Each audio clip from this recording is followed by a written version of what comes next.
এই নাও বিনু, কারণ সুধা।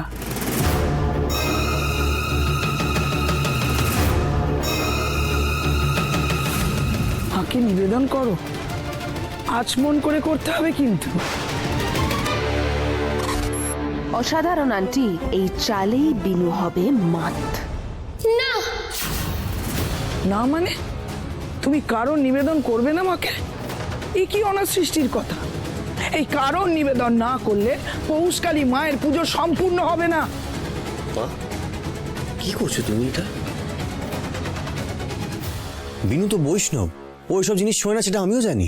কে কি করে না করে জানি না কৃষ বেটা, বিনুকে এই কারণ নিবেদন করতেই হবে। কারণ নিবেদন না করলে মায়ের পুজো সম্পূর্ণ হয় না। বিনুকে আচমন করে এই কারণ নিবেদন করতে হবে। মইনিমা, মইনিমা, আমি আপনার কাছে হাত জোড় করছি বটে, দয়া করে আমাকে এরকম ধর্ম সংকটে ফেলবেন নাই আপনি। সে কি কথা বিনু, তুমি না বলো যেই কালী সেই কৃষ্ণ? তাহলে এই কারণ নিবেদন করতে তোমার ধর্ম সংকট হবে কেন?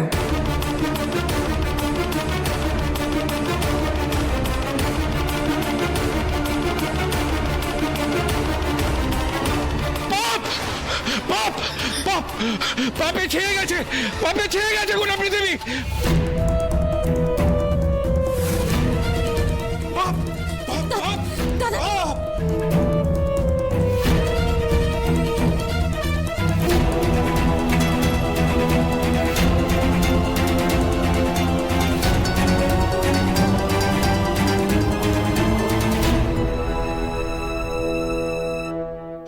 পুতুলের মতো দাঁড়িয়ে থেকো না বিনু, তুমি এই কারণ নিবেদন করবে কি করবে না? হ্যাঁ কি না জবাব দাও।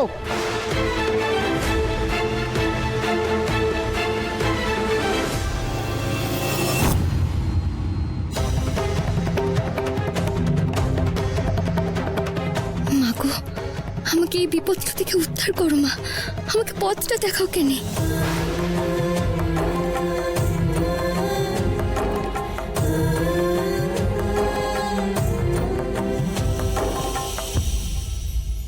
শঙ্করী, তুই না খুব দুষ্ট হয়েছিস জানিস তো? তুই আবার বিনয়ীদের পরীক্ষা নিচ্ছিস? কেন বিনয়ীদেরকে এত কষ্ট দিচ্ছিস রে?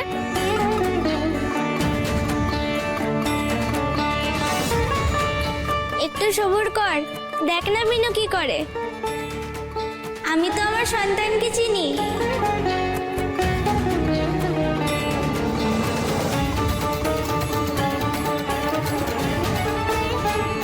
হায় রে আমার কপাল, আবার বাধা পড়লো পুজোতে। এবার এই অমঙ্গল কেউ রুখতে পারবে না, কেউ না।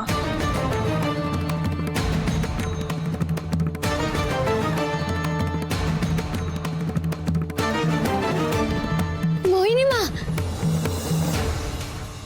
আমি আর মায়ের পুজোতে কোনো বাধাটা আসতে দেব নাই।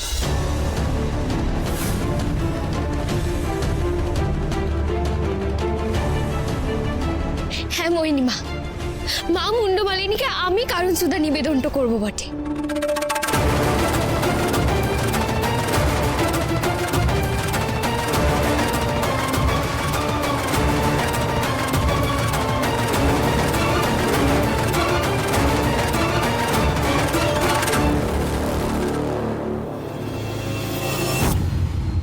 এই নাও।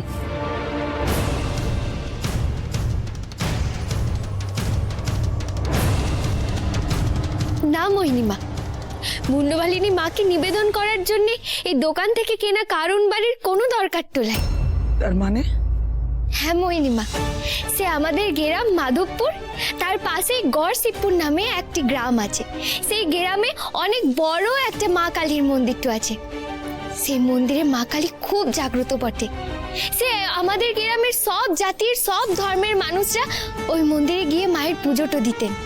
আমিও গেছিলাম, অনেক ছোট ছিলাম, সে মেসুর সঙ্গে গেছিলাম বটে। জানেন তো মইনিমা, ওই মন্দিরের যে আচার্য মশাই আছেন তিনি বলেছিলেন যে মাকে নিবেদন করার জন্য ওই দোকান থেকে কেনা কারণ সুধার কোনো প্রয়োজন তো নাই। উনি এক বিশেষ পদ্ধতিতে কারণ সুধা বানাতেন। এবং সেই পদ্ধতি শাস্ত্রেও বিধান দেওয়া আছে এবং সেই কারণ সুধা বৈষ্ণবরাও সেবন করতে পারেন। উনি তো ওই কারণ সুধা বানানোর পর সে ভক্তদের মাঝখানে সে চরণামৃত হিসেবে দিতেন। আমি ভাবছিলাম যে আচার্য মশাইয়ের থেকে শেখা এই কারণ সুধা বানানোর পদ্ধতিতেই আমি কারণ সুধা বানাবো বটে। তা কি কি পদ্ধতিতে কারণ সুধা বানাবে শুনি? মোহিনী মা, গঙ্গা জল, মধু আর আদার রস, এই তিনটের সংমিশ্রণে প্রস্তুত হয় কারণ সুধা।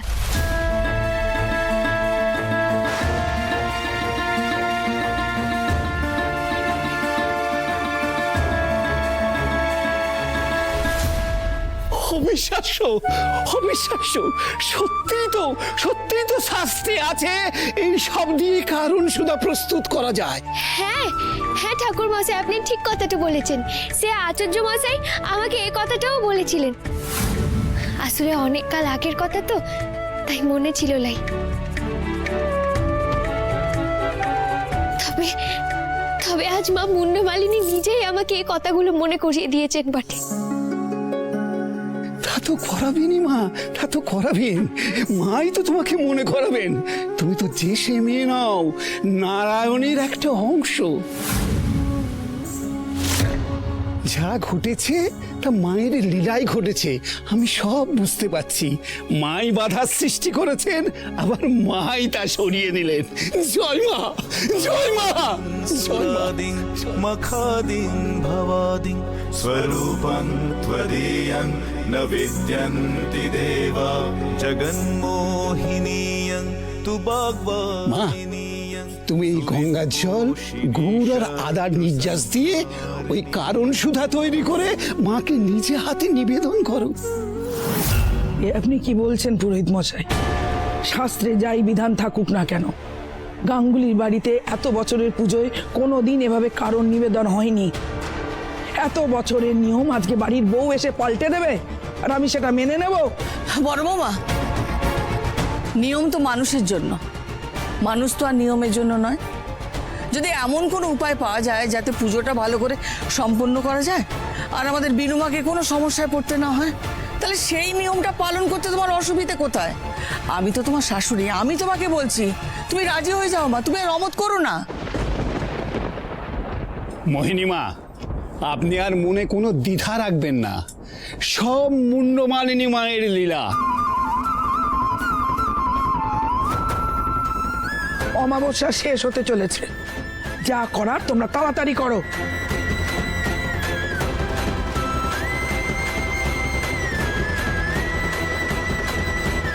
এসো মা, চল পুজোয় বসি আমরা।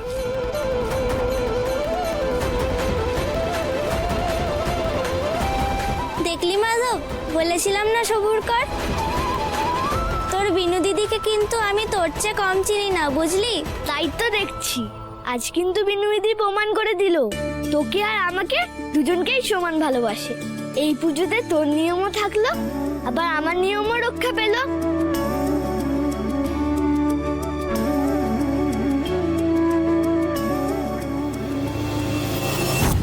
নিজেই তুরুপের তাস ফেলে বিনুকে রানী করে দিলে আন্টি। পারবে না, তুমি কোনো দিনও বিনুকে হারাতে পারবে না। আর এখন তো আমারও মনে হচ্ছে সত্যিই হয়তো বিনুর ওপরে মায়ের আশীর্বাদ রয়েছে, তাহলে এরকম ঘটনা কখনো ঘটতে পারে?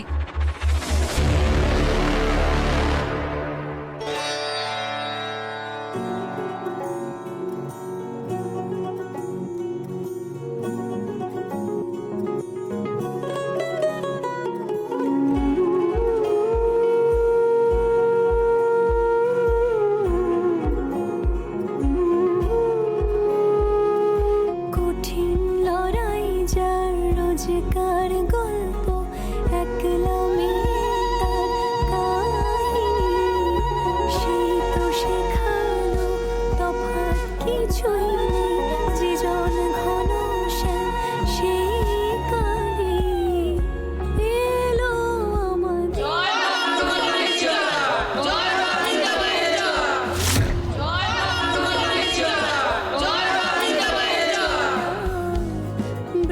হে মা মুন্ডমালিনী, আমি যেন এইভাবেই আমার পরিবারের সম্মান অক্ষুণ্ণ রাখতে পারি। মা, আমাকে তুমি আশীর্বাদ করো।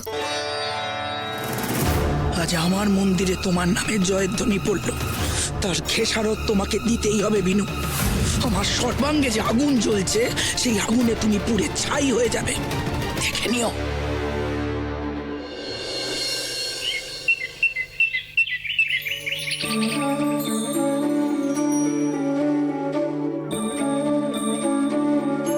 সুপ্রভাত মাধব। এই দেখো, আজ আমি তোমার জন্য এই যে নাড়ু বানিয়ে নিয়েছি।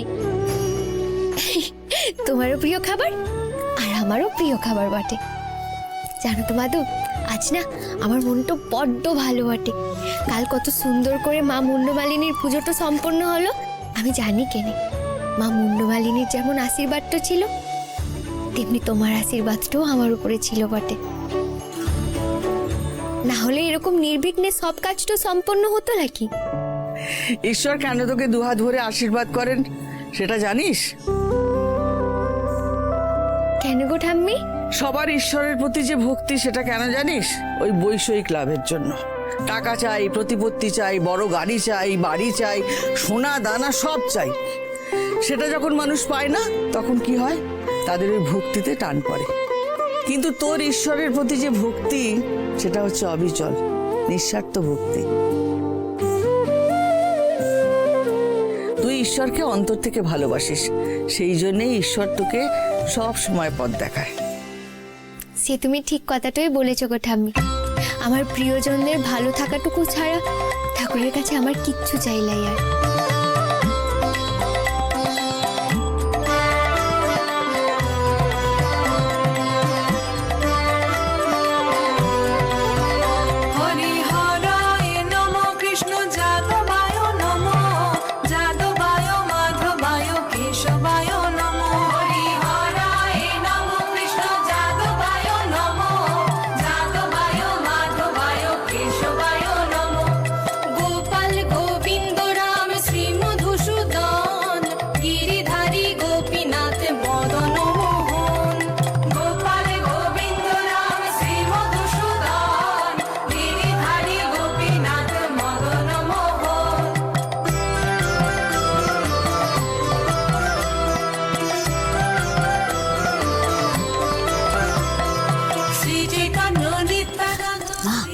দেখেছো, যে ছেলে পুজোয় আসে না, সেই ছেলে আজ নিজের থেকে পুজো এসে বসেছে।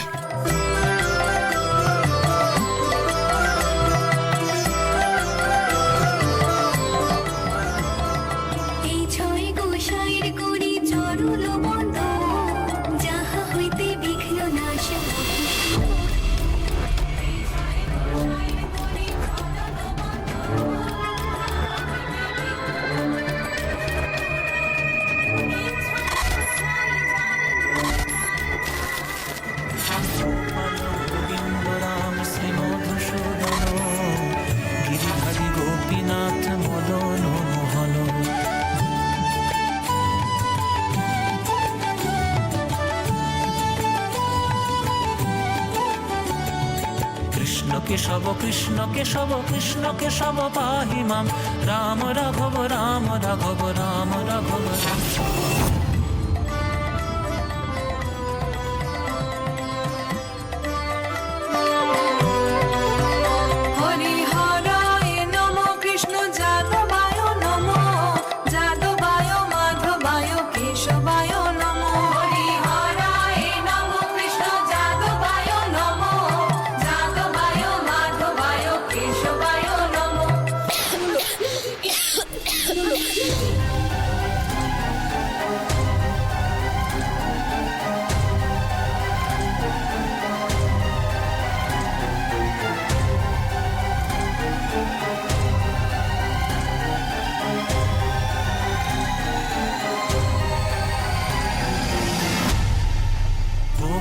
গোবিন্দ রাম শ্রী মধুসূদন, গিরিধারী গোপীনাথ মদন মোহন। কোথায় ঠাকুর? কৃষ্ণ কেশব কৃষ্ণ কেশব কৃষ্ণ কেশব পাহি মাম, রাম রাঘব রাম রাঘব রাম রাঘব রক্ষ মাম। কৃষ্ণ কেশব কৃষ্ণ কেশব কৃষ্ণ কেশব পাহি মাম, রাম রাঘব রাম রাঘব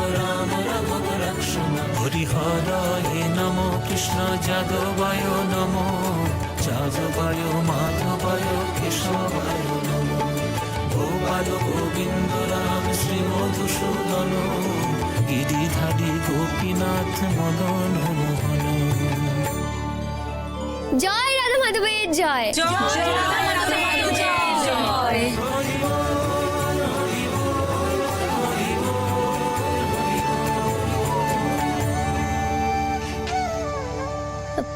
গোসাই ঠাকুর, আপনার মনে আছে এই গানটা আপনিই আমায় শিখিয়েছিলেন বটে।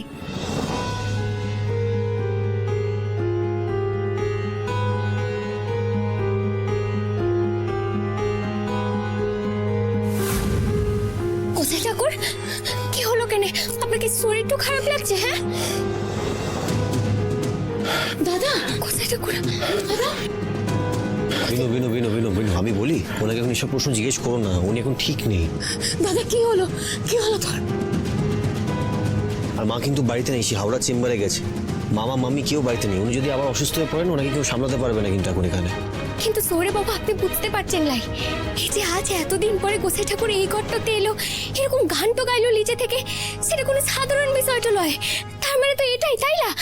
হয়তো হয়তো গোসাই ঠাকুরের কিছু কিছু স্মৃতি এখনো মনে আছে বটে, পুরো স্মৃতিটা মুছে যায় লাই। গোসাই ঠাকুর যদি একটু চেষ্টাটা করে, তাহলে আমি বলছি কেন সৌরে বাবু, গোসাই ঠাকুরের আগে অনেক স্মৃতি মনে পড়ে যাবে। সৌরে বাবু, আপনি বুঝতে পারছেন লাই, এই যে আজ গোসাই ঠাকুর এই ঘরটাতে এসে এরকম গানটা গেয়েছে, সেটা কোনো সাধারণ বিষয় তো নয়, সে মাধবের ইঙ্গিত তো বটে। বিনু একদম ঠিক কথা বলছে। গোসাই ঠাকুর, গোসাই ঠাকুর বলছে যে আপনার একেবারে মনে পড়ছে লাই, সে মাধবপুরে কালা জাদুর মন্দিরটে আপনি আপনি আমাকে এই গানটা শিখিয়েছিলেন বটে, মনে পড়ছে লাই? মাধবপুর, মাধবপুর কালাচাঁদের মন্দির, হ্যাঁ গান কালাচাঁদের মন্দির, না না গোসাই ঠাকুর, বিনু বিনু ওনার স্ট্রেস হচ্ছে, বোঝার চেষ্টা করে, এগুলো করো না এখন। আচ্ছা বেশ ঠিক আছে, বলছি যে গোসাই ঠাকুর, আপনাকে কিচ্ছু মনে তো করতে হবে না, কিচ্ছু না। আপনি শুধু এটুকু বলেন, আপনার শরীরটা এখন ঠিক লাগছে তো?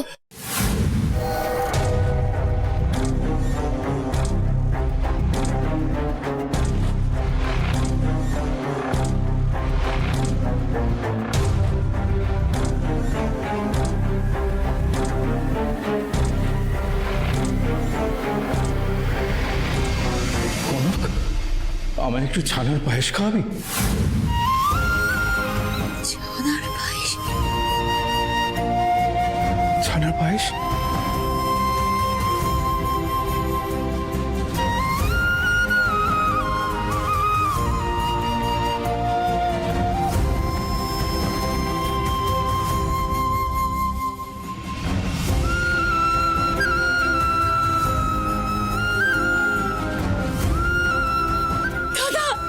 দাদা, তুই আমাকে চিনতে পারছিস দাদা?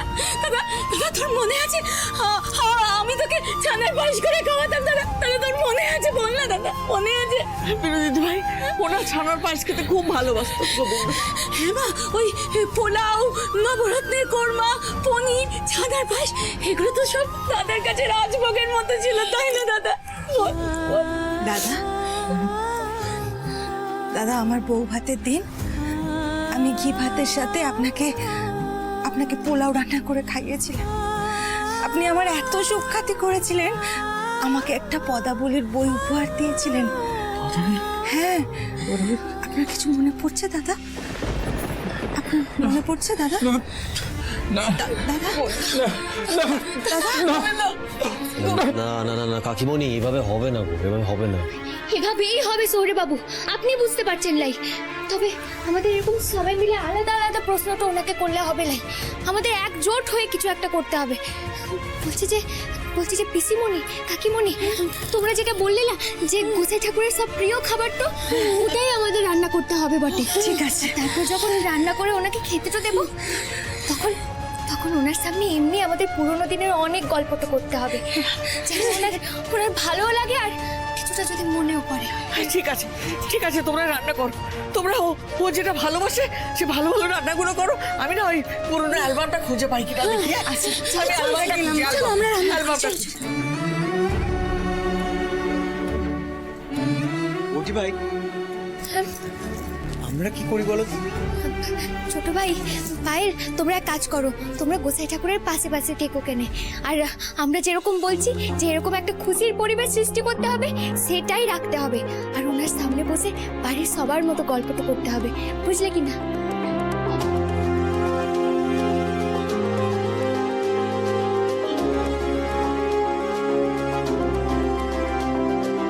আমি আছি তোমাদের সাথে, কারণ ওনার সুস্থ হওয়াটা আমার কাছে সব থেকে বেশি দরকার। তবে আমি আমার সমস্ত প্রশ্নের উত্তরগুলো পাবো। যতদিন না আমি আমার সমস্ত প্রশ্নের উত্তর পাচ্ছি, আমার শান্তি নেই।